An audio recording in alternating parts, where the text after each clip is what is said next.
I'm Tara Lynn of Geek Saga Entertainment, here with my co-host Manny for the Geek Saga Show series, The Media That Made Us. This series focuses on media that the two of us consumed in our younger, or maybe even just slightly younger years, media that helped shape our current interests and that we still love. So I'm Manny, and for our fifth Media That Made Us episode, we're continuing our coverage of the reimagined Battlestar Galactica series and discussing what we're calling the Perfidy Arc, which includes episodes 13 through 17 of BSG Season 2. Before we get started, just a heads up that you can follow me and therefore all of the Geek Saga endeavors at a Geek Saga on Facebook, Instagram, TikTok, Threads, Twitter, and YouTube. And you can find me on Facebook and Instagram at Manissimo Art. Last but hopefully not least, we hope that you'll check out the Geek Saga Entertainment Patreon. We have 10 tiers that range from $1 to $40 a month. It's a great way to support us and receive some fun perks in return, including early access to all of our podcasts, be they podcast versions of live episodes like these or podcast-only episodes, plus some other interesting things. And I've been a little bit slack in adding additional stuff to the Patreon just because I've had so many podcast episodes that I've had to edit recently. But I've got like some Spotify playlists that I created from old song lists I found from like 2004, 2005, 2006, 2007, and stuff like that. And I am planning on at least trying to do National Novel Writing Month next month. So yeah, I'm excited to add some different stuff to it. You can check that out at patreon.com/geeksaga_entertainment. Our format for these episodes includes our top 5 moments that made it, basically our hot takes from the portion of the series we're covering, followed by any insights we've uncovered from the rewatches and or being longtime fans. I'm going to apologize in advance. I am sick. I don't maybe sound super sick, but I've got a runny nose. I'm sneezing a lot. My throat is a little bit sore, which is causing a little bit of coughing. I'm going to do my best to not do these things with my mic on, but I apologize in advance if I do not mute myself fast enough. And also if I'm a little bit off this episode, because yeah, I'm running at about 60% at best today. So before we dig into our top 5 moments, I also just want to make a quick note as to why we're calling this the Perfidy Arc. The word perfidy means deceitfulness or untrustworthiness, and these episodes are simply packed with all sorts of untrustworthy characters and deceitful actions. That said, first up, we have a damn it Baltar moment from the episode 13. How do you pronounce that? Epiphanies. Epiphanies, man. You know how to pronounce Epiphanies. I know you do. Yeah, you know, but I gotta keep with the character that I don't know how to read. So in which he reblesses a nuke he received for his Cylon test to Gina 6 for her demand peace movement. I love the term reblesses in this context. Exactly. Brief aside, Gina, when she opens that nuke, though, he likes me. He really likes me. Even though I don't really want him to. I feel it's like going through her mind. I don't know. It was just I remember like I'm rewatching these episodes and I messaged you and was like, oh my God. Like, look, dude, but how can you truly express your love for a woman until you get her very own nuclear warhead? I mean, come on. She can declare herself an independent state at this point, you know? So, yeah, and another thing about the nuke is why is it that no like radiological alarms went off when they were transporting this thing from ship to ship, you know? Because it's like, look, dude, like we you know, we're pretty primitive compared to this, but we got the TSA, right? You got to wait in line, you got to take your shoes off. And not only do you have the Cylon War and they look like us, you also have this demand, you know, peace movement that literally almost blew up a fucking ship. And it's like, oh no, we're just gonna let people just kind of walk back and forth through all of this, you know, and it's no big deal. What's in that really heavy case, you know? Oh yeah, don't worry about it. And then like when you open it and you see the way it's like standing. what kind of like overhead compartments do they have on these like I assume you can't lay it flat and bolt her like shove it like, oh, I don't think this is gonna work, like I just yeah. I mean, Yeah. honestly, like, they even have TSA in Star Wars, as we learned in I can't remember if it was The Mandalorian or Boba Fett, because for Mhm. obvious reasons, if anybody is listening and has watched those 2 shows, they mesh together. But, like, there's this whole scene where, I think it's the Mando is It was. I think it yeah. was on the Boba Fett show, but it was when The Okay, Mandalorian was yeah. on the Yeah, Boba he's Fett he's show. going onto, like, a public transport, and they're like, "You have to Mhm. remove your weapons, sir," or something along Yeah. those lines. It's like, "Come on, even Star Wars has a TSA." And No, also, this is, exactly. like, immediately you're not immediately, but, like, very close to post 9/11, like, a few years, so you'd Yeah. think, but nah. You would think, but they're like, "Sir, your nuclear warhead is gonna have to travel in the bottom in cargo. We just wanna make sure that everything doesn't, It's like the do you have any e-cigarette or other or, like, lithium Ex battery? exactly, like, "No, no, I don't have anything like that, I promise. Nothing Well, like those that." can't go in the cargo hold, so Yeah. Do you have anything liquid or combustible? Combustible? Well, I mean, it depends on the delivery, maybe, but no, not really, And yeah, look, Trisha Helfer is so beautiful, like she is just so gorgeous. And when she smiles, it's so beautiful, you know. And I see her opening up this nuke, because she's Gina, right? So Gina's opening up this nuke, and you see her face light up, and it like reminded me of those commercials where it's like, oh my god, he went to Jared's, like this is like, what a great gift, like, What would oh the man, wait, or like K Jewelers, "Every kiss begins with K." yeah, So what would dude. what would that be? What would that be in this Oh my in god, dude, this it would be sense? like every decimation begins with K, like, Oh my god. oh man, no. Yeah, and also, like, I'll be honest, I can't actually remember off the top of my head, and I have not watched past these episodes and Mhm, rewatched, sorry, I have not rewatched past episode 17 of season 2 mhm, and Razor. So yeah, I haven't seen the rest of BSG, like, since my last rewatch I think 2018. mhm, So, like, I actually cannot remember what, if anything, is done with this nuke, but it just this whole episode, it's a lot of, Rosalind is sick, and I guess, mhm, like, we could have gone with, okay, well, Rosalind is sick, and she's also ordering Adama to get rid of Sharon and Hilo's baby. And then in the end, it mhm, turns out that that's the only thing that can save her. But it all goes back to Baltar, because mhm, he's the one that proves that. And then he's riding his high horse, and mhm. he gets that letter from Rosalind that's like, yeah, listen, you're probably going to be in charge if I die real soon. And while you're in charge, don't fuck it up. And he's all pissed about it. And Yeah. so nuke to Gina. So Nuke to it Gina. all one thing leads to another. And also I have some mixed feelings about the fact that I guess they're not stem cells. I looked it up, and it's not like a stem cell thing. Apparently Ronald D. Moore like thought about doing the stem cell thing, but then he was like, I want this to focus less on that and more on like the human side of things. So Mhm. I don't know.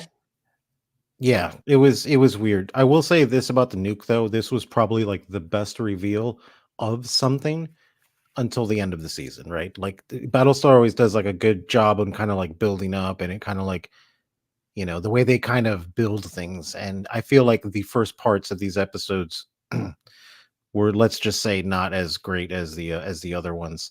So at least with the nuke thing happening, it was like, oh, that's cool, like, wow. So now someone has a nuke on the fleet, and that whole demand piece stuff is bullshit anyway. So it's at this point, it's just like, well, what is she going to use her gift on? Like she literally got a gift card of just destruction. So it's like, where are you going to spend it? Like, and that's what we're all waiting for. She got a she g she got a gift card for nuclear war.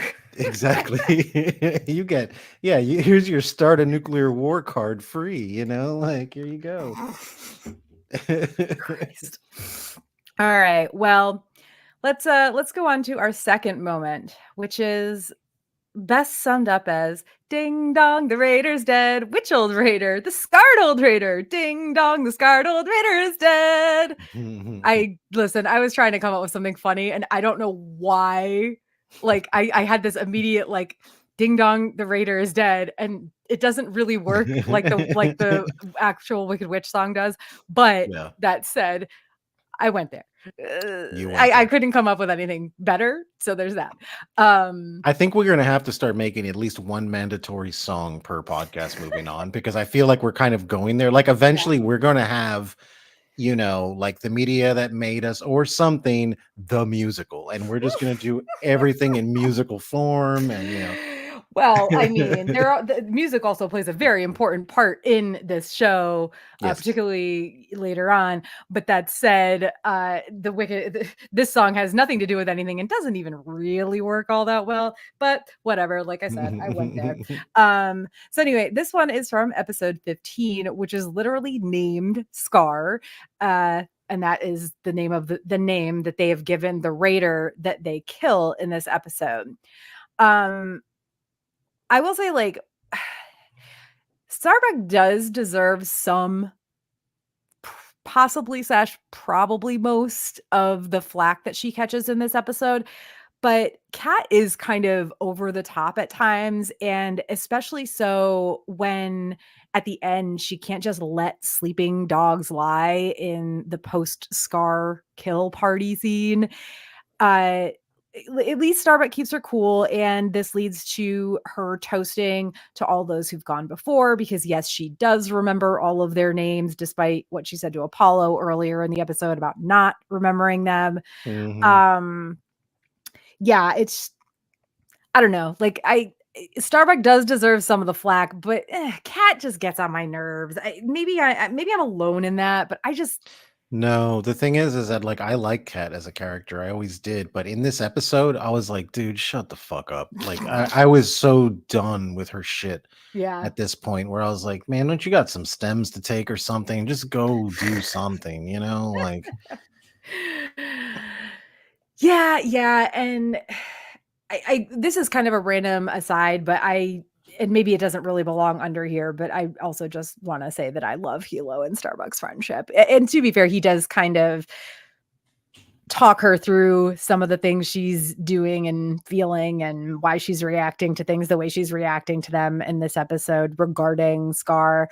But this is a really great Hilo and Starbuck friendship episode, in my opinion. well, I'll say this. It's the best part of the episode. Literally those last few minutes, because I didn't like this episode. I know why the episode was there. Like I know what they were trying to do here, right? They're trying to. This is one of those like, well, we just need a plot to actually do what we're trying to do, which was probably just have Starbuck grow a little bit more, and that's what they did. But in all honesty, I thought the concept of that there's this one kind of rogue raider out there, and they're just fighting this thing as if it's some kind of like Ace Combat, fighter or something. I didn't like it. I thought it was kind of lame. And honestly, I had to kind of truck through this episode. I'm not gonna lie. It's definitely not as bad as that other one, but the one that we have not named. The one that we haven't even named. You have to go over in this episode of our podcast. Yeah, no, I'll be honest, like I didn't really remember having strong feelings one way or the other for this episode, but rewatching it, I was kind of like, yeah, because I remember when I first watched it, the takeaway that I had was the very ending interaction with Starbuck and Hilo, because we've all kind of been in that situation where we're kind of like away from the noise and we're trying to work out in our heads, like what is going on, what is motivating us, why are we doing this? So I feel like that was probably one of the most realistic moments in the entire show from start to finish, and it's a quick little few minutes, in the thing, but I think it just made a huge difference. And that to me is actually what made the episode worth watching, is because of that. Mhm. If it would have just been like, yeah, let's toast a cat, and then everyone hugs in the end and nothing happens, I'd have been like, I probably would have just skipped the episode. I'd been like, I need to rewatch this one. yeah, like you Well, already know what happens. So. yeah, it does give us like the knowledge that it's not just the humanoid Cylons that resurrect, it's the Raiders too. Hmm. That does seem a little bit like I would, and they don't, I would like to know more about this because like Hmm. eh, it's very hive mind uh Yep. with the Raiders especially. And it's interesting that okay, well, Scar like remembers being killed this many times, but also it like this literally gives them a never-ending supply of everything. And of course, the resurrection ship is at this point already destroyed, but like Hmm. kind of introducing that knowledge this late in the game just seems a little bit. It's just off. Yeah, it doesn't really seem necessary. Like I really like I don't hate this episode, but I don't think it's like oh to be fair, most of these episodes in this set of 5 episodes aren't necessary feeling to me, but Yeah. um Yeah, but it is kind of weird, right? Because when you talk about like the Cylons themselves, right?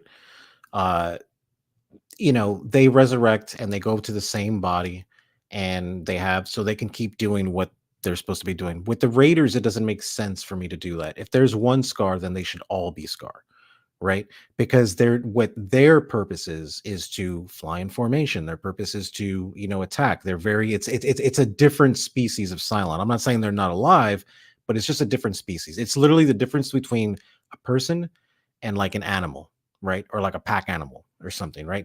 They have to function in a certain way. A dog acts a certain way because that is how it's wired, right? That's just who it is as a person. I can't teach the dog to stand up on two legs and go to work with me and help me balance my checkbook, right? Can't do that. He's not designed for that.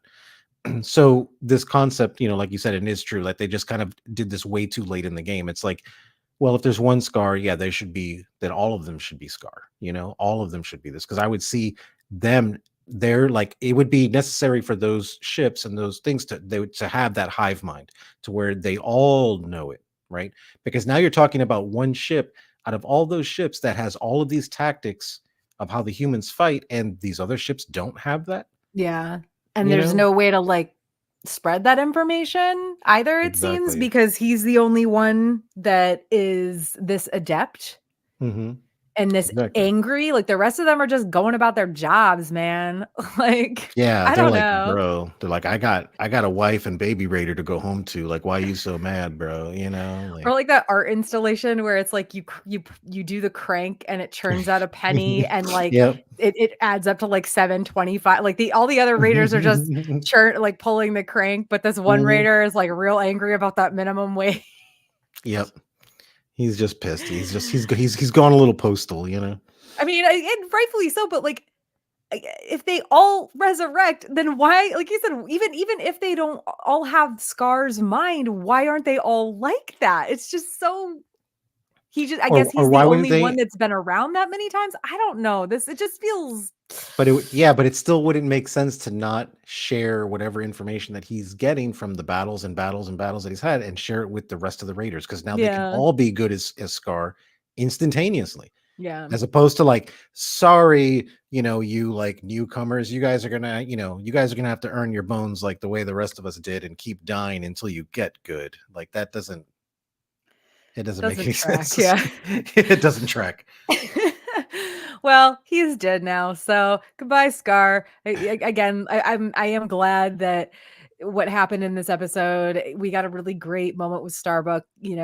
cheersing to all of the ones who've gone before. We got all that really great Hilo and Starbuck interaction. Love them, love them, love them. Love Hilo. Hmm. Like Yeah. Starbuck I'm probably more like Starbuck, but Hilo's who I want to be. Yeah. Yeah. And they are my two favorite characters. So chef's kiss. Yeah. I think together they make a very good weird team, because it's Mm, not like it's it's strange. I wouldn't anticipate them being friends at all to begin with, because Starbuck is very extreme and this guy's very like kind of level-headed. He does kind of have his moments, but he's like, Mm, but they balance each other out so perfectly. And when you see them together, it's like a brother and sister hanging out outside of the chaos and there's like a gentleness to it. There's like a sibling structure there almost, like the way it is with each other. And yeah, their relationship is fucking great, and I think that's one of the interactions, between, Hilo and Starbuck throughout the entire series, that they just nailed it from start to finish. mhm. All right. How about next up? Moment number 3 is really more of a succession of moments that we're calling Billy and the terrible, horrible, no good, very bad day. Really though, that's what this episode, which was episode 16, should have been called instead of just sacrifice, Yeah. in my humble opinion. Hmm. I know that the actor who played Billy hadn't signed a full 5-year contract with Battlestar Galactica despite it being offered to him, because what I read was that he wasn't sure the character would go far enough and he wanted to be free to pursue other projects if they came up.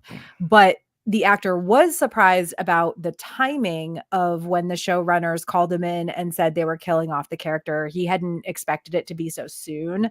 Hmm. So, even though it was mostly on him for not signing that contract and for, and they were therefore unsure of his availability and decided to kill off his character when they did, man, you still got to feel bad for Billy during this episode. Like, first he gets dumped when proposing to Dee. Yep. Then he catches her on a date with Apollo like that same day, I think. Yep. Yep. Then they all become hostages, and he watches Dee fawn over Apollo after he is injured. Then Billy tries to be a hero and doesn't even really accomplish this before getting killed in the process. Yep. Like, this dude, poor guy, really bad day. And not to mention, his death is another one of those things that has far reaching consequences because in losing her aide, Rosalind obviously has to hire another one. And this is how Tori comes on the scene. But Hmm. yeah, it just this, like I said, this episode really should have been called Billy and the terrible, horrible, no good, very bad day. And if you're Absolutely. not getting the reference, it's a book from, I don't know, the 80s or 90s. What was the actual name of it? Hold on. It started with an A, I think. Terrible, horrible, no. Alexander. So Oh the yeah. the original book was Alexander and the Terrible, Horrible, No Good, Very Bad Day. Oh, Hmm. it wasn't even 80s or 90s. Yo, this was published in 1972. Oh shit. I thought it was the 80s. I assumed because I read it when I was a kid that it was 80s or 90s, but apparently it was just one of those famous books. But yeah.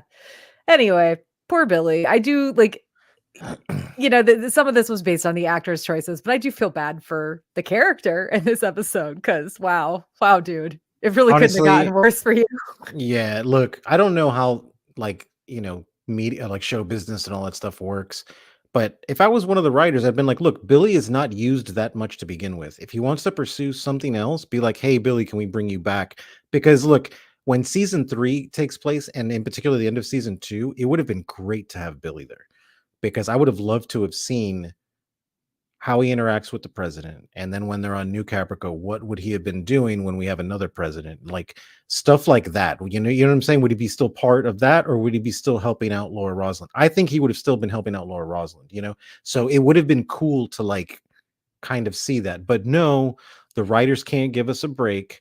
They can't, they have to do their Battlestar shit that they do. And they're like, I got a good idea. Hey, that nice guy that you guys like? He's kind of quirky, and like stuff like that. Yeah, I guess we're going to fucking whack him in this episode.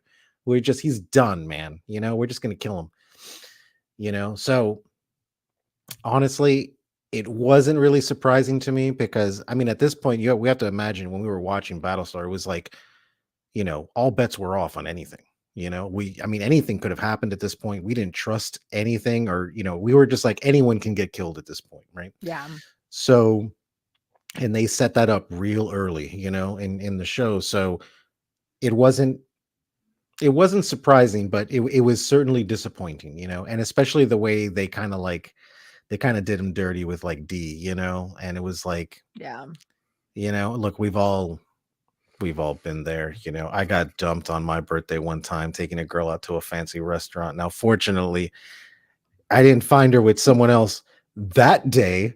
I think it was like a day later, but at least it wasn't that day, and I didn't get killed, right? And it makes for a hilarious story, but fucking Billy, man, they ain't giving this guy a fucking break. They're like, Nope. hey, dude, yeah. It's like, dude, no, Billy, I don't think you're gonna make it. Oh, look, man, they're totally making out, dude. Man, you gotta hold on so you can see this, dude. And then fucking Yeah, well, I, murder. I just to like touch on the issue with like him not being available. I don't know if he was like if he had actually been offered and was taking other projects or what, but apparently the writers were like, we didn't like we wanted to write him into scenes or into episodes, but then we didn't know if he'd be available. So I'm guessing he was taking other Mm, things. And that does become a problem, obviously. yeah. So I don't fault like he didn't sign the contract and he was off like trying to do other stuff. Like if he was off trying to do other stuff and actually was doing other stuff and that was taking away from his availability, I don't really fault No. the showrunners and the writers Mm. for that portion of it. Like that was his choice more than theirs, really. But Well, and they had to find a good exit. And honestly, yeah, this was a when good you exit this was a good exit because generally. for everything else that happens, I feel like his character would have been way more important down the line. Hmm. So this actually was the good time to take him out. Yeah, at one point Rosalind was like, he'll be president or he could be Yeah, president he could be someday. president. Yep. But well, we lost that option. So um Oh, uh yeah, you want to there's some other notes that you have here, so I oh don't want to yeah. move on before we get to these. Mhm. But yeah, Okay. I one of the things I mentioned was like Billy tries to be a hero and kind of isn't. Hmm. Like yes, he tries. Okay? Like he really does, doesn't really succeed. Immediately gets killed. I again, like I said, feel bad. And also Hmm. D is obviously like she likes Billy as a person. She's sad about him dying. She leaves Apollo's, who's badly injured side to go like mourn Billy being dead, check on him, I guess, first, and then mourn him a little bit. But Yeah. Can you imagine D just Billy? Hey, oh, this is awkward. Okay, you're both shot. Let me see. I'm sorry this happened. I gotta go. Like, look, but honestly, the way I've always kind of seen, like, I really like D and I really like Billy. Both of them together seems a little weird to me, but it seems weird to me in the sense of that, like, hey, we're both stuck on a deserted island type of relationship, to where it's like, look, they can put you on an island, and if you guys are the only two people there, even if you're not attracted to them or something, I feel like you would eventually become attracted to them because they would be your only real form of mm, comfort in something like that, right? Obviously, that's not 100% of the time, but I would say that there's probably a high probability that that would happen. So, and it's always seemed like that also. And D was smart by dating Billy, right? Because when you're in a ship full of a bunch of people, like I always tell people, I'm like, dude, date outside your circle. Don't date inside your circle because then we got to play the fucking divorce game, right? Right? Because then it's like, wait a minute, oh no, yes, whose I friends trust are you. I mine? know, I know. So I was Far that's like too much personal experience with that. yeah, dude. And that's why it's like, look, never. And I always tell people that. I tell my kid that, I'm like, dude, don't date inside your circle, because then you got to make some hard choices later on. But that's how I've kind of like, that's where I felt like D was like smart, right? Like D's like kind of dating outside, whatever. And Billy was nice. And the way they ran into each other was cute and all that kind of stuff. But Oh he's yeah, dead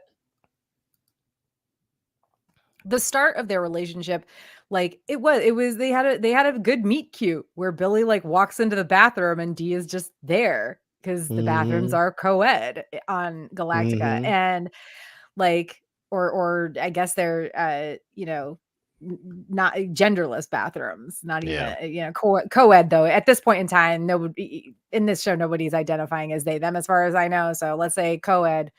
It would Now just I say guess go they'd ahead. be called genderless. But uh they had a really great meet cute. They're both like cute people who are attracted to each other. And Billy's a nice kid and Dee's a Mm-hmm. nice girl. But then Dee gets Dee gets hardened a lot faster because of obviously like she's in the military, like the job that she's Mhm. in and everything. And I I think that she had not had a lot of interaction, if any, with Lee, with Apollo, like before or even early Mhm. on in the show when she first starts dating Billy.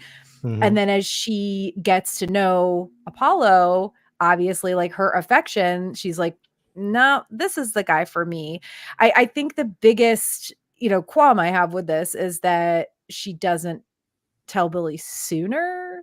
And, and like, I'm not judging Dee as like as a character really or as a person, but it is a little bit like Billy is so like sweet on her and so sure of their relationship that he is straight up proposing, and she's like, "Oh, wait a minute." Like, and okay, I get Yeah. her saying like, "No, no, no, I can't marry you," but then to immediately go on a date that night, just girl. Yeah, there was already something, like, your brain was already done at that point, or you're Yeah. either that or you're just trying to escape a situation, right? Like, and we've all done that, you know? So, I don't know. Like I said, I I'm don't not know. gonna be judgmental. We all like make mistakes and whatever, but I mean, God, when I was in high school, like my first like real boyfriend, I absolutely fell for somebody else Yeah. while like toward the end of our relationship. And we'd had a pretty like rough first relationship. Or we'd had a pretty rough relationship. My first relationship was pretty rough and Mhm. like weirdly rough for people in sophomore year of high school. And Yeah. then I'm, in junior year, I'm the very beginning, I met somebody I'd never met before, weirdly in my like tiny ass hometown, tiny ass high school. And he was like very clearly super into me. And, like I fell for him and Mhm. I did kind of a similar thing, but I was 15. Yep. Exactly. So, Yep. like y'all are like, D, you've had some traumatic shit going on, but like maybe you should have taken the time to make sure Billy didn't think that it was time to propose to Yeah. you. I don't know. Anyway. Oh God. Um did you have a note here about Starbucks, and I also have to turn on my overhead light because it's getting dark here very. I have to get overhead lights because it's always dark in here. I have weird lighting in here. I have an actual like light, Mhm. I don't know, like one of those, I don't fucking know what it's called, like a soft white light on me. Yeah. And I have 3 computer monitors around me right now. All of their brightness is turned up full, Yep. and my shade is open like halfway, and it's still not light enough in here. Like, what is happening? What is happening? Anyway, you had one more note here about Starbucks. It's hilarious. Yeah, dude. When Starbuck walks into like repair the AC or whatnot, I Mhm. mean, guys, how dumb are hostage takers? This kind of seems to be a theme with anytime I see hostage things in any kind of media. It's like none of them are fucking smart. It's like, oh yeah, I need the AC guy to come, and it's always some huge buff guy who clearly is like, oh, hey there, citizen. I'm here to fix your unit of machinery over there, and it's Is like it and is it porn or is it a exactly. badly enacted hostage Exactly. situation? Exactly. And it's just like, dude, look, yeah, exactly. You're either in the military or this is like I walked onto a porn set, man. Like one of the two is happening here, but you're absolutely not the fucking repair guy. Like I'm sorry, you know? So I don't know, but I always see that and it always drives me fucking crazy where they just like walk in and it's like, they have their badge half covered and there's guns clearly and bulletproof vest under them. And they're like, oh, no problem, AC guy, go ahead and fix the AC. If you don't mind, I'm going to put my gun down here on the table for a little bit and I'm going to go walk 30 yards over there to go use the bathroom by myself. Like it's just so dumb, It's like, come on, dude. Mm. Like if I was going to do it, dude, like I would have found like somebody who maybe looked like Fisk, right? Fisk looks like he could be like a repairman, I'll be like, all Mm. right, Fisk, I got a mission for you. You're gonna have to walk in here. Here, put on this jumpsuit. You're gonna drop the pants a little bit. We want to show a little butt crack. You want to make sure that you really lean the butt crack in their direction. So that way they'll be like, and then not look at you and look away. Right? Because no one wants to look at that. And then when that happens, you do the dirty work, right? Like, come on, tell me that plan wouldn't work, dude, right? Who's gonna sit Yeah. there looking at someone's butt crack? Everyone's gonna be like, "Oh god," and then yeah, just let him do Well, his also, stuff, how did he like? What have these people been watching? There was that whole like documentary that was Mhm. released that Starbucks featured. This is fucking Starbucks. She has been everywhere. Like, yeah, she had her hair pulled back and her hat pulled real low Yeah. over, like kind of low over her face. But it's like, No, exactly. It's like, "Oh, look, Manny's joining the podcast," and I'm like, "Wait a minute, Manny? Who's Manny? Like, wait a minute. My name is Timothy." oh You my god, know? it goes back to our House of the Dragon episode. Oh, people sneaking into things badly. Exactly. Badly. But Exactly. this is very much like Jamie sneaking into Dorne, like Yeah. handless blonde dude Exactly. It's like, sneaking. like one of the hostages, one Oh is like, "Wait god. a minute, I'm pretty sure that's Starbuck." "Starbuck? No, my name is, Star Chuck." "Oh, okay. You just looked like that Starbuck." "No, no, we're not related. My last name is Chuck, hers is Buck. So we're totally different." You know? Oh my god. She's not Cara Thrace, she's Sarah Yeah. Trace. Sarah Trace? Yeah. "No, you're thinking of characters. I'm Sarah Trace. I'm different." Like, "Oh, my mistake." Oh my god. Okay. Ugh. Okay. Next up, while episode 17 might have been called The Captain's Hand, with the central plot being issues with the new commander of the Pegasus, we had to go with something that stood out to us quite a bit more, especially in this very current day and age. Ugh, the abortion discussion and decision. Now, apparently, Mary McDonnell had a lot of trouble with the idea of Roslyn banning abortion and needed help with understanding her motivations for doing so. Like, this episode was really tough for Mary McDonnell as an actor, which Mhm. good. Yes, thank you. I mean, especially like 20 plus years or 20-ish years ago. Mhm. Um, and there is that bit in the episode where Rosalind is like, I supported abortion, you know? Um, and then also, of course, this whole like discussion, and this stems from when a young woman, I'm not sure how old the girl slash woman is that stows away to get to the Galactica Mhm. to visit Doc Coddle is. P.S. Yet again, I say holla Doc Coddle that people just know they can come to him for this shit. Like, how many people has he helped without them being caught? Yep. Snaps for Doc Coddle. Again, again. Yep. Like we did it last episode. We're doing it again. Love me some Doc Coddle right now. He like Yep. he might be my new like favorite standout character from this rewatch. Gotta be real.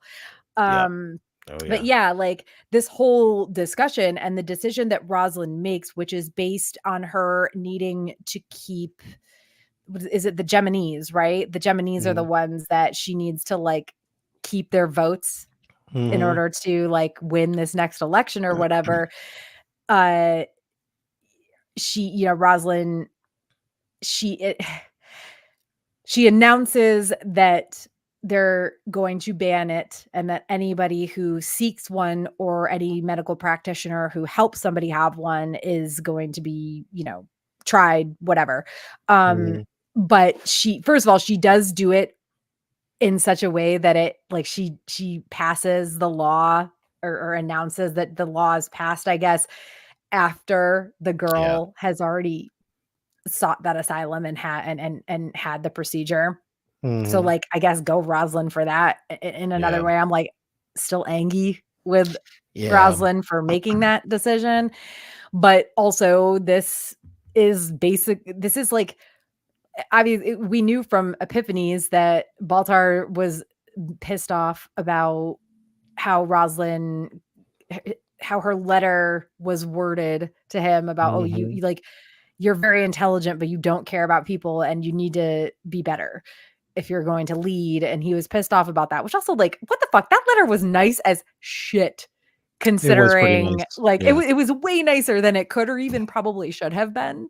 Oh, yeah. Um, but he was big mad about it, and he uses this, announcement of Rosalind's, which many people do not agree with, to Mhm. announce his bid for president. So, Mhm. like, there's a lot of, yes, there's the whole thing with the new captain of new commander of the Pegasus, etc. going on, but this is to me the way more important, even though it's supposed to be like the B plot, it's the way more important part of this episode. It is, and Boltar just playing like the typical political game, right? That's what they do. Everybody hates something, and then someone's going to come up and say, "Oh, well, I'm going to do this for you," but then they never really do shit to begin with, but they do it anyway. They say those things anyway, So it's like my thoughts on the abortion thing was like really wild on this, right? Because I was like, "No, you can't ban it," and then I'm like, "Well, you said that people need to start having babies. You didn't make it an order, but you did tell it, and we are talking about the survival of the human race also." So like, what do we do here? Like, but then again, how is their society set up? Like, do they take a lot of responsibility for these kind of things? And maybe that's just, if somebody gets pregnant, it's because they absolutely meant to get pregnant, like it's not just, you Well, know, yeah, we don't know how this girl got pregnant either. yeah, She seems upset enough that I don't think it was a very no, positive exactly. experience.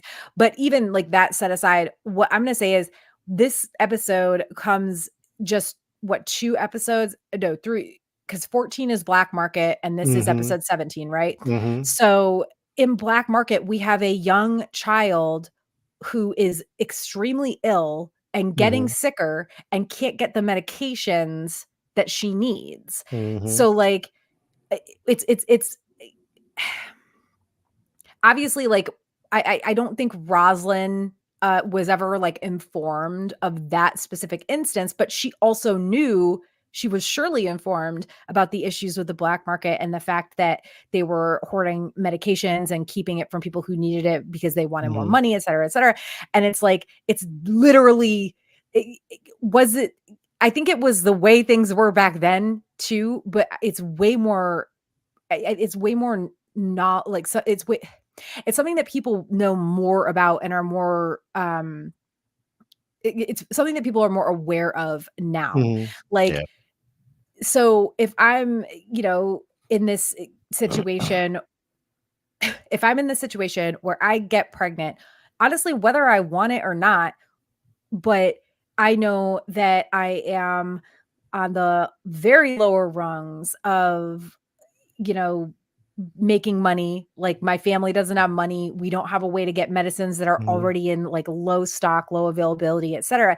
Like, what am I going to like? Yes, we got to continue the human race in this instance, but do we want to continue the human race with a bunch of children who aren't wanted and then have horrible lives because of it, possibly?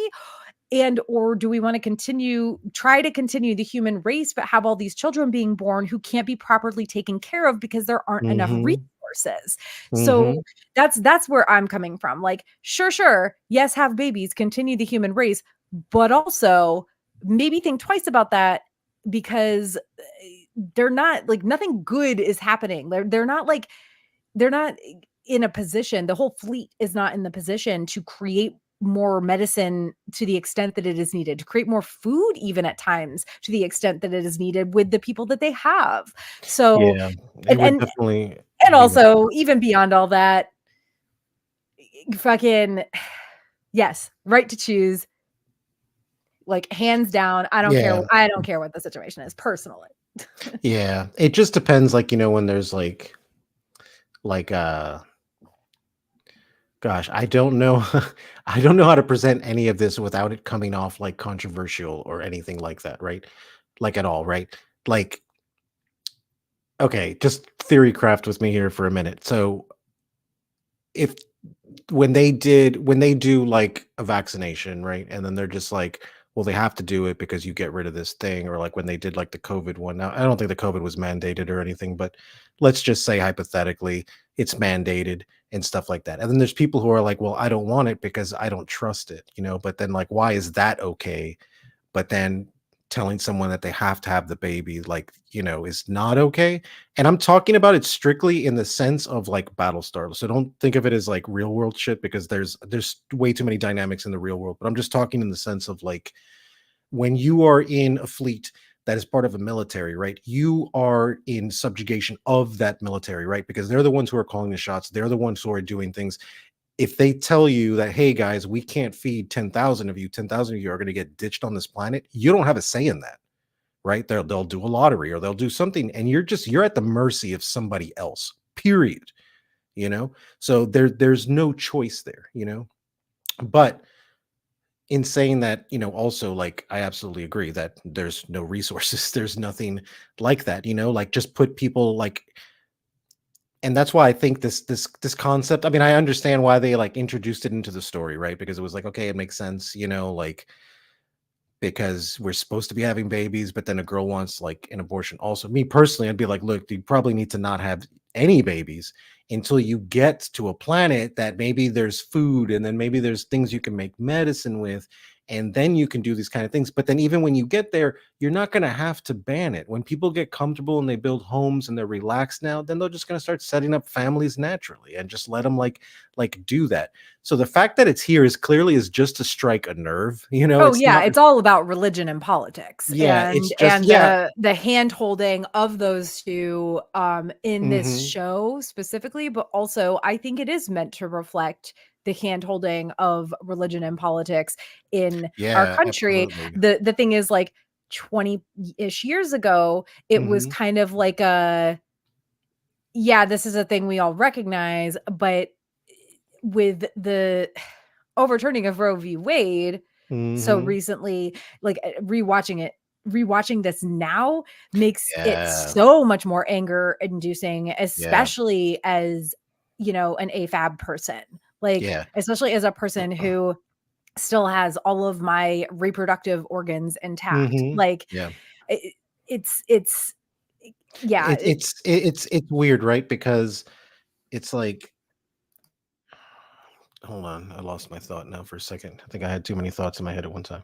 Um, well, the weird thing is, like, I think even as you were kind of arguing for, like, I don't know, ooh, like, is yeah, it it was problematic? You were actually saying things that were like, "No, yeah, this is bad. Don't do this ban thing." So yeah, that's exactly. Like, don't, like, I know, like, and I also know you, and I know where your thoughts on this are, yeah, yeah. in real life, and even, to an extent in this show. And also, let's be real, Rosalind doesn't do this because she actually agrees with the fact that No. continuing the human race is that's the reasoning she, Okay, like, yeah. uses in her head to make it seem like a little bit more okay that she's making this pronouncement.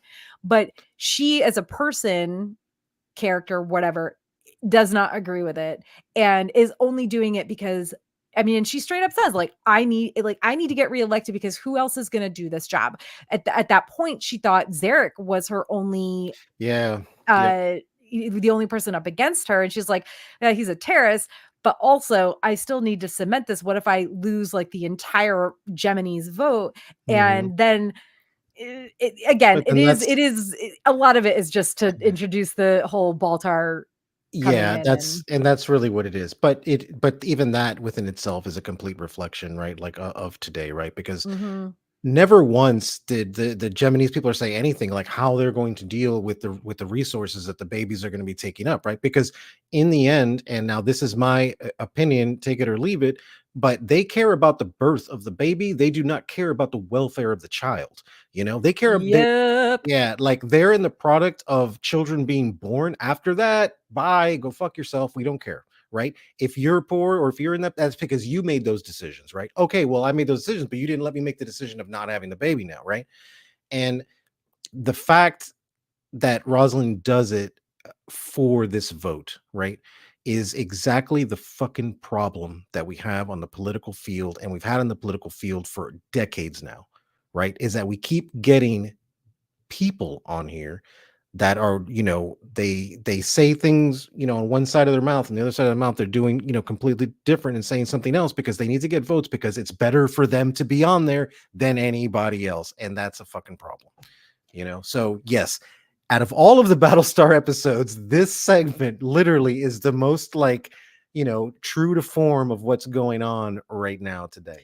Yeah, I'm just gonna say this, and then we're gonna move on to the next one. You can't tell Yeah. me that a certain lecherous buffoon who is running No. for the president of our country right now actually disagrees with abortion and has never been Oh, involved in yeah. somebody having to have one. Oh, no. What are you talking about? Come on, man. But he's sent You from can Jesus. you Come can fake on. working at as many McDonald's as you want to. You can stand in front of as many churches as you want to, holding an upside down Bible or Upside whatever down the Bible. fuck he did that Exactly. time.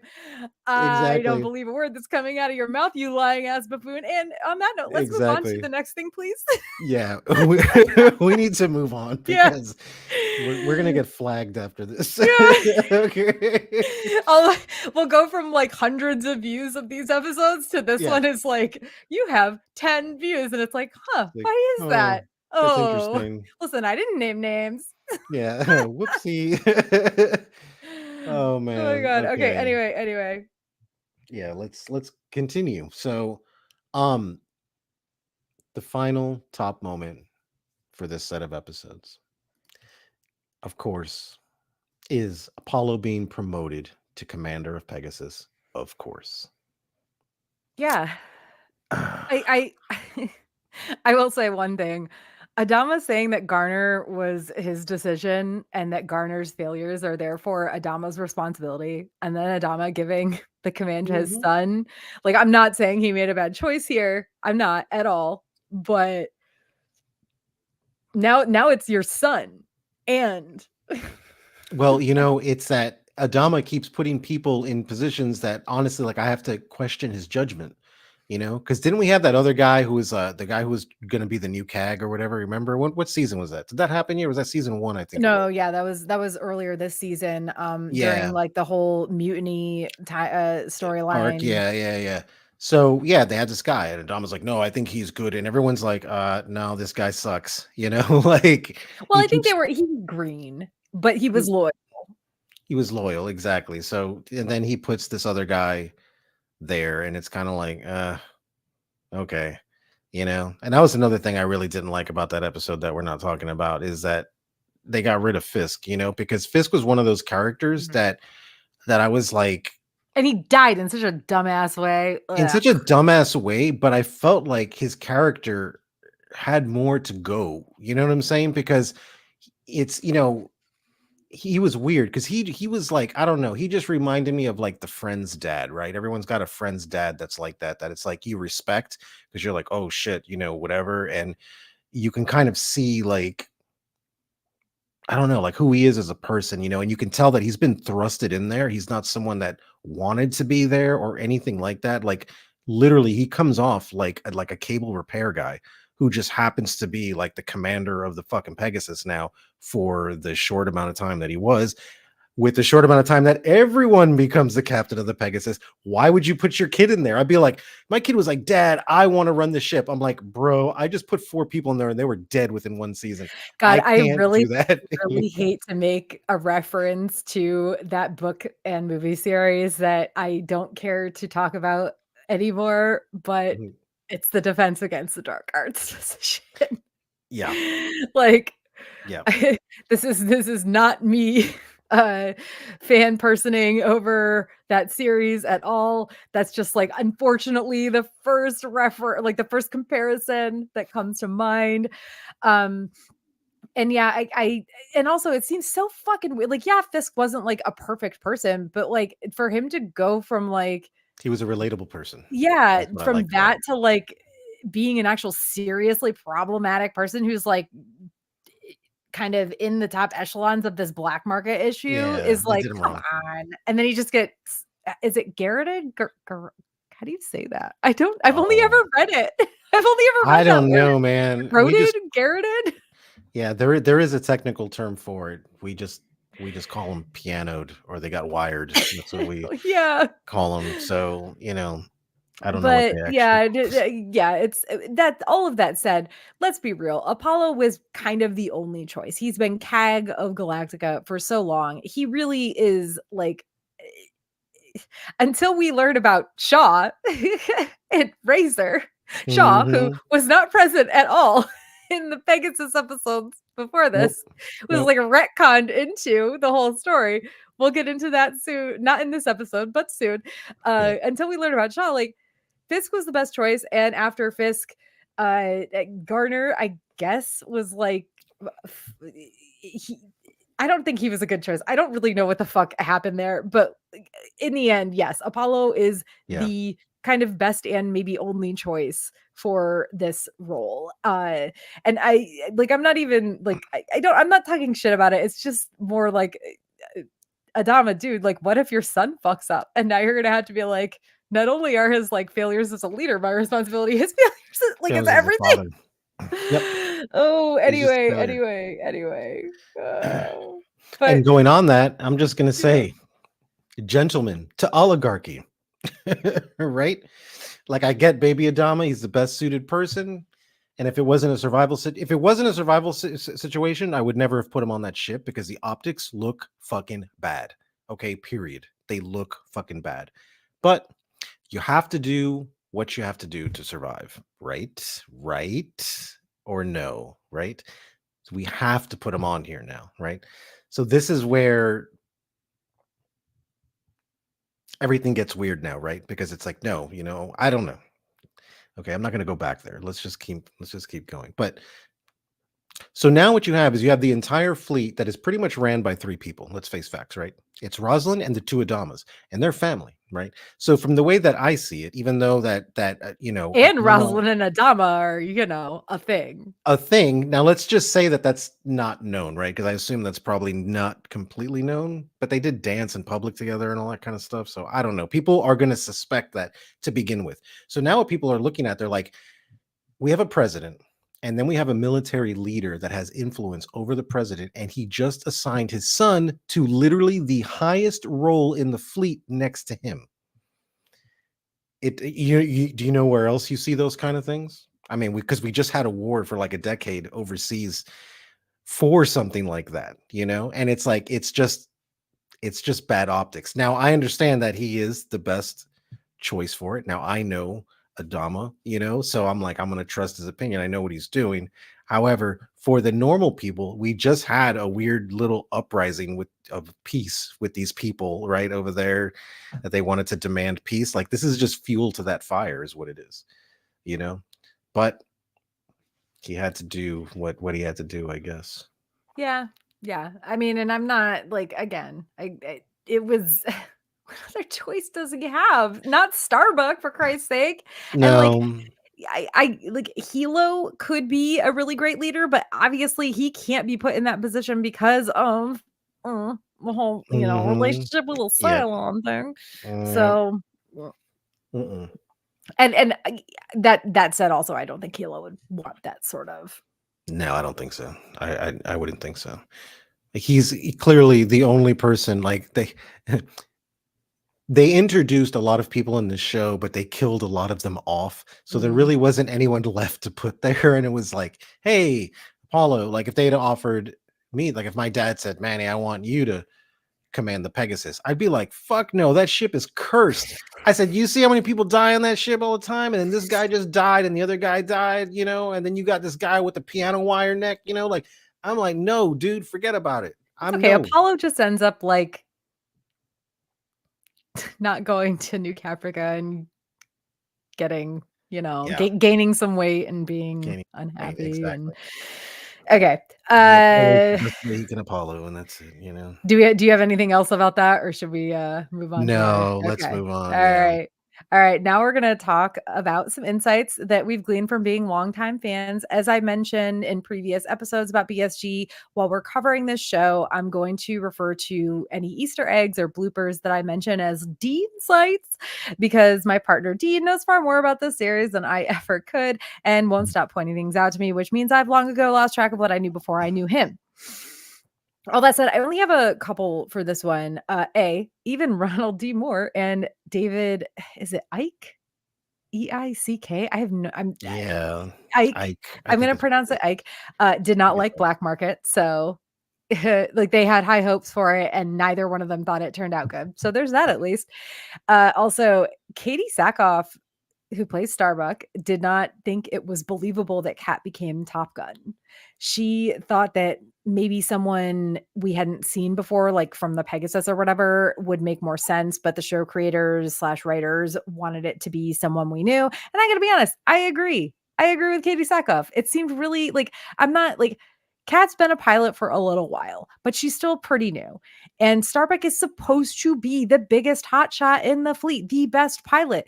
How like Honestly, I and was I was hoping for Hot Dog. I wanted Hot Dog to be the best because Hot Dog is the antithesis of Starbuck, right? Cat, it pretty much is Starbuck, just just on drugs, right? It's just Starbuck on drugs, right?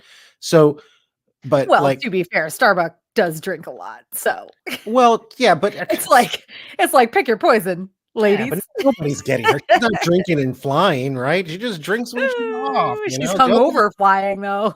okay, but she's got no alcohol in her blood thing, all right? So they're fine. There's no alcohol blood context. However, Cat is getting high, right? Actually, I would disagree.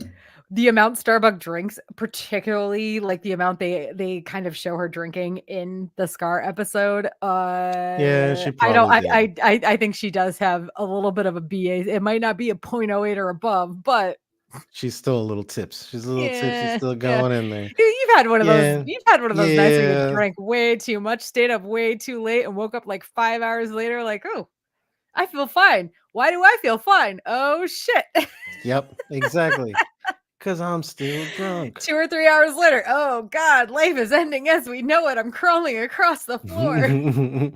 Yep, yep. Oh, But anyway. I would have liked for it to been Hot Dog.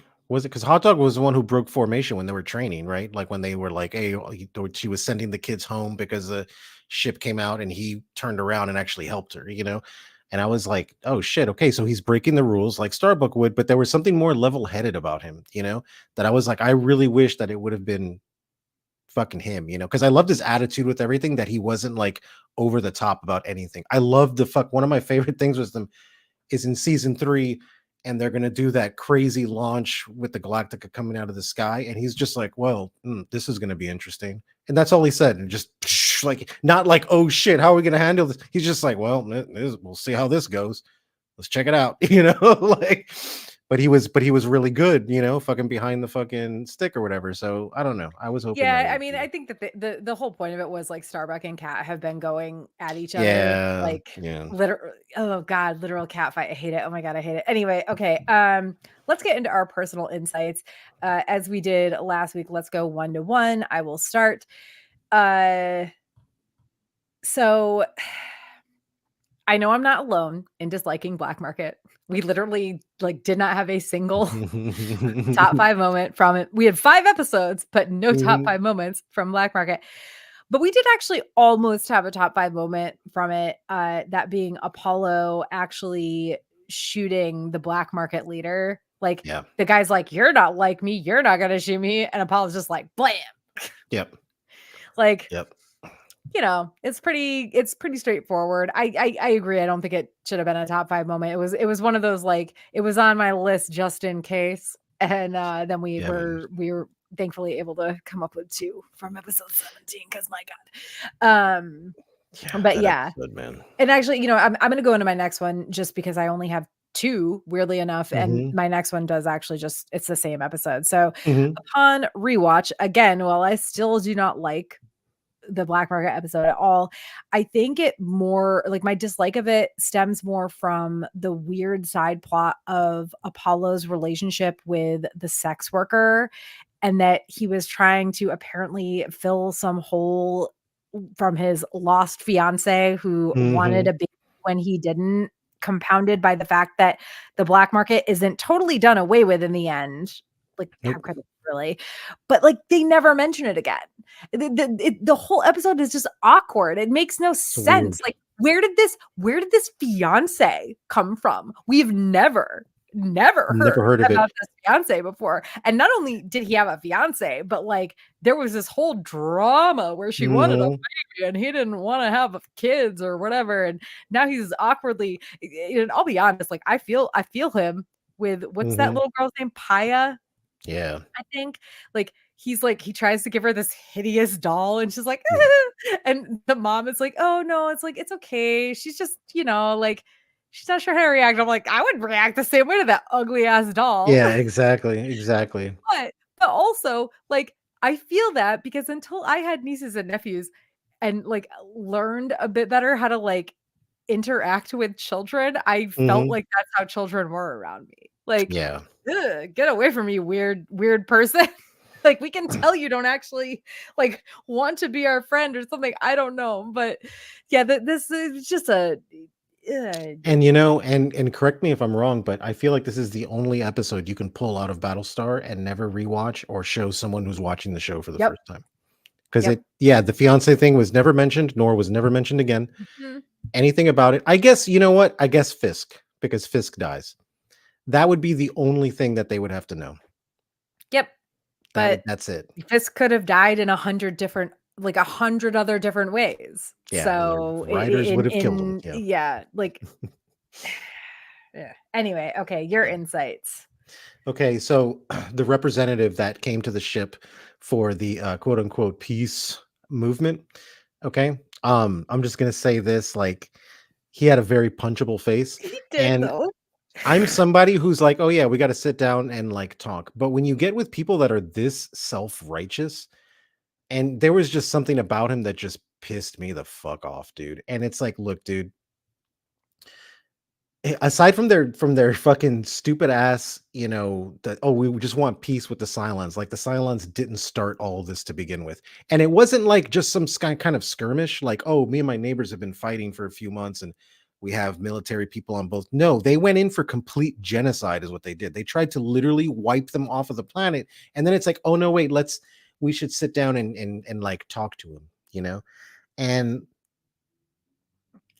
it was cool that like they kinda touched base with, like, Rosalind and how she dealt with, like, the, school strikes and stuff like that when she was, you know, working for the president, and the way she handled that was awesome. But I'm like, "Look, these people you're dealing with now are not those people. Those people were actually reasonable. These people, they're not interested in negotiating," right? Because you can tell right off the bat, they're not interested in fucking negotiating. They're interested in everybody doing what they say, you know? And They're literally they have somebody putting, like, broken shells into Vipers. Like, what the like, that's how they started. that's how they fucking do it. So they were a different person, and literally hearing the guy run his mouth, he with that punchable face, they wasted no time going there. And honestly, with the guy's fucking attitude, it wouldn't have taken me long either. Honestly. Listen, I am all for, like, protests, right? I am all Hmm. for, like, using your voice against things that deserve to be questioned. Absolutely. Hmm. 100%. And Hmm. I'm all for being loud and obnoxious. I am not for being violent, No. unless it's like, and I'm also not for this, like, weird, like, "Oh, we're gonna, like," the way no, they didn't even announce their presence. They just planted somebody to put, Hmm. broken shells in a Yeah. fuck that. Like, It's like well, and once you also, start, again, genocide. Like, yeah. And that's the thing. We're not talking about just two countries that are fighting and they're like, dude, we need to stop this. We need to talk and we need to figure this out. It's different. The silence came with a surprise attack, and they didn't just like, oh, we're gonna sit over here and send our airplanes. No, no, no. They literally were throwing nukes until everybody was like, fucking, those are not people that you negotiate with, you know. mhm. And in all honesty, I probably would have grabbed that whole group of people and been like, no problem. The next time we see a Cylon base star, I'm gonna put you in a little raptor. I'm just gonna float you on out there and you guys can go make your peace all you want and let me know how it works out, you know? Because This no, I also would not. has some weirdly, like, current real world connotations that these writers couldn't have possibly predicted to this extent. Yep. Uh, but yeah, yeah. Yeah. Like how much how much do you want to try to get canceled in this episode, you know? I Like no, I'm not trying to get canceled. I know exactly what I'm thinking. I would possibly get canceled by one group of people, but I well, that's what I'm have saying. Yeah, I'm not saying one side or the other. I'm just saying that we're gonna get canceled by somebody one way or another, you Yeah, know? yeah, So yeah, yeah. So I'm gonna leave that out there and just say that genocide is never a good response to being to dealing with terrorists or being mistreated. That's all I'm mhm. gonna say. And you have a couple other things here. I think we already talked about this one. I'm highlighting it so you can see it. We already talked about this a bunch, right? I'm skipping that one. Okay. Yeah, no, because I kind of blended that one into my last one. And there is some Yeah. extra stuff there, but I really don't want to go back into it. Okay. Yeah, So me either, to be honest. yeah, I don't want to. I have two more here. So the ending to Scar, right? So people who watch Cowboy Bebop, the anime, not the live action, will kind of recognize this kind of format, right? So there's a few episodes in Battlestar Galactica where things get in Cowboy Bebop where things get kind of weird and stuff like that. And then in the end, there's always this kind of like calm sound, right? It's like after you like ran a mile or after you like got broken up with and you were really angry, when you finally calm down and you have these moments of kind of just like, I don't know what you call it, just kind of peace almost is the best possible, which is what that ending is, to begin with for that episode Scar. And it happens in Battlestar Galactica a few times. And literally it was kind of, that's exactly what, even when I first watched this the first time, when it first aired, I was like, man, that ending reminded me of this episode from Cowboy Bebop. And I don't even remember which episode it was, but there's an episode that's what it made me think of. So this whole like outro thing, I just think was, I don't know. It just made me think about that, and I just really like it. It's literally the same feeling I got when I was working at the sign shop for almost 10 years. And literally I left that place blasting this one song from Cowboy Bebop from the ending because it was that literally it's that scene with fucking Hilo and Starbuck. Like that's the way I felt, So that's it for that one. Okay, so the last one. Can we talk? Okay. I'm not going to lie here. I've always had a problem with the Cylon Raiders, how they look on this show. I really hate that they have the same face as Cylon. Now, you know where I'm going with this because you've already read it, but anyone who's anyone knows who Thomas the Tank Engine is, right? Yeah. And I have always, for some reason, that has always been in the back of my mind every time the Cylon Raiders would show up. And even when they had the other ones, like that new Cylon, I guess it would be equivalent to the Raptor, right? When they had their things. And again, it has like a face on it, two faces on it. It's like, I don't get it. Are those the pilots? Like, I mean, is there like why is that a thing, So when the episode came out and they're like, oh, it's Scar, right? So it's called Scar because I saw what the name of it was before it started. And I'm like, okay, well, this is great, right? Because maybe this has to do with Cat. Maybe it has to do with Kara Thrace. Like, yeah, these people are scarred. Like, they've gone through so much. Maybe this is one of those. No, it's not one of those episodes at all. Because this Cylon Raider has a scar on its face. It's like, really? Okay, like, that's a little weird, but no. So it's just a Raider. He has a scar on his face because he got hurt, and he wouldn't have gotten hurt if he was a really useful engine, but clearly he wasn't. So he got hurt. And as far as I'm concerned, for Scar, they really should have just given him a fucking eye patch and a fucking cigar while we're at it, and he's just like, I am Scar, and he's just like puffing on this fucking cigar, and fucking going to town, like, rootin' tootin' and shit, like, I mean, if he's gonna have his own personality, give him his own fucking personality, dude. I should have known there would eventually be a train analogy in this. Of course there is. We always go to trains. Always. Sorry. For those of you who are watching or listening to these episodes who have not listened to our House of the Dragon ones, we have a train. We have a train problem. Yeah, we have a train problem. This podcast. Yeah. Oh, I mean, yeah. You're not wrong. Listen. I'm just saying, like, like, I think it would have, I don't know, it would have given Scar a little more personality. Like if they're going to give him a scar as opposed to it just being, I mean, they should have just made him some like gold plated Raider or something like he graffitied himself up. Scar went and got drunk one night and he was like, I want a tattoo, and I want it to be of all the ships that I like blew up or how many times I've gotten resurrected with all this information, and done something like that and just gave him some person, or even better. You know what Scar should have been? They could have kept the stupid Thomas Tank Engine face on it, right? Is that the big reveal at the end is like a hatch opens and it's one of the old Cylons. And he's like, I've been flying this Raider for however the fuck a decade already, and da da da da da. And then he could have had a fucking cigar and an eye patch, right? And he could have been the fucking like, I was like, oh shit, Scar was a person the whole time, But instead, it's like, no, it's just. See, now all I can think about is a fucking Cylon Raider with the creepy Thomas with its like apple cheeks. Yep, exactly. But like fucking just killing humans, Have you ever read the Dark Tower series by Stephen King? No, I haven't. No. Oh my god, yeah. There's a Blaine the Train in there, and I feel like if you had read the Dark Tower series instead of Thomas the Tank Engine, or Thomas whatever the fuck his name is, instead of Thomas the Tank Engine, you would have been making Blaine the Train references. Oh, and yeah. I know that I am not the only person listening. Nice. Like I know there are people listening to and or watching this that have read Dark Tower series and will understand what I mean here. Yep. All right. Well, any last thoughts before I close out? Now, we already mentioned trains, so we are done here. All right. As we close out this episode, just want to give a shout out to our Heroes Tier patron, Tommy of the TKOK Podcast Network. Thank you so much for supporting us. And thank you for joining us for our 5th Media That Made Us episode on episodes 13 through 17 of BSG Season 2.